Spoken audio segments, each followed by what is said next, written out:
Assalamualaikum warahmatullahi wabarakatuh. Bagaimana kabarnya anak-anak? Sudah siapkah untuk mengikuti kegiatan belajar kali ini? Masih ingatkah pelajaran mengenai menelaah unsur buku fiksi dan non-fiksi di kelas 7? Kali ini Ibu akan menyampaikan bab 1 mengenai berita seputar Indonesia. Kompetensi dasar 3.1 mengidentifikasi unsur-unsur teks berita yang didengar dan dibaca. Terlebih dahulu, mari kita amati contoh teks berita berikut. Asap kebakaran hutan selubungi kota Palangkaraya. Kabut asap kembali menyelubungi kota Palangkaraya dan sekitarnya sejak Kamis 5 November 2019. Pembakaran hutan gambut diduga sebagai penyebab utama peristiwa ini. Jarak pandang yang hanya berkisar antara 50 hingga 100 meter menyebabkan terganggunya aktivitas berkendara. Namun masyarakat tetap melaksanakan aktivitas hariannya dengan memakai masker. Akibat peristiwa ini, banyak masyarakat yang mengeluh merasa sesak napas dan pusing dikarenakan kabut asap. Kegiatan belajar mengajar pun juga ikut terganggu sehingga beberapa sekolah terpaksa meliburkan siswa-siswinya hingga 5 hari terhitung sejak 2 hari yang lalu. Setelah kalian membaca teks berita tadi, bisa kita simpulkan bahwa berita adalah laporan atau informasi yang di dalamnya memuat kejadian atau peristiwa yang aktual atau informasi terkini yang sedang terjadi, dan informasi faktual atau informasi berdasarkan fakta sebenarnya.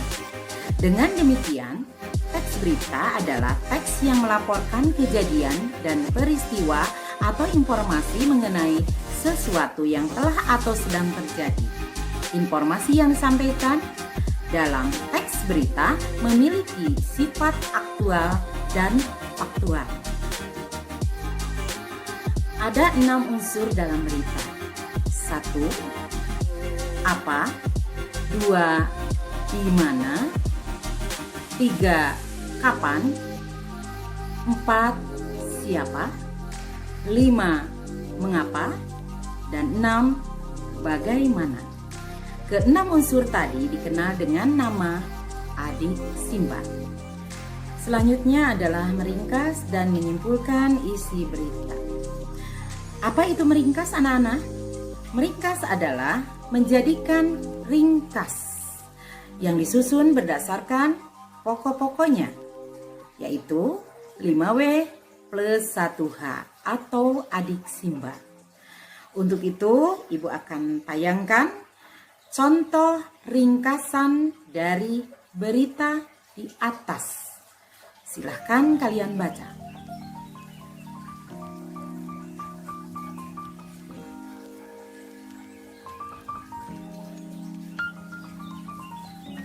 Adapun yang dimaksud dengan kesimpulan adalah kata-kata terakhir dari suatu uraian, di mana pada kesimpulan harus memuat unsur-unsur berita dengan rumusan lebih ringkas. Ibu tayangkan contoh kesimpulan berita yang tadi sudah Ibu sampaikan. Silahkan kalian baca.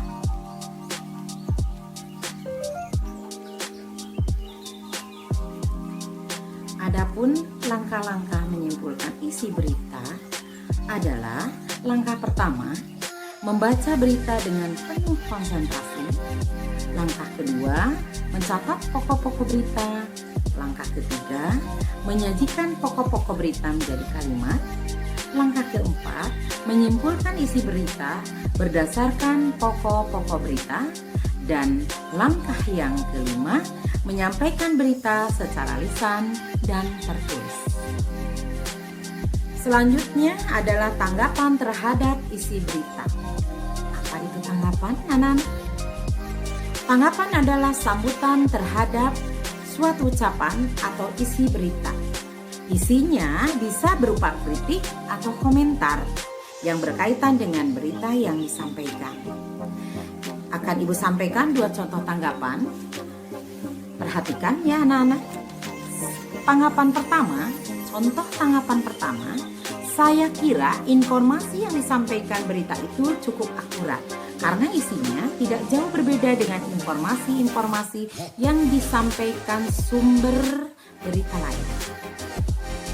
Contoh tanggapan kedua, informasi yang disampaikan berita mengenai kebakaran hutan yang terjadi kembali di Palangkaraya dengan terganggunya kesehatan dan aktivitas masyarakat sangat memprihatinkan.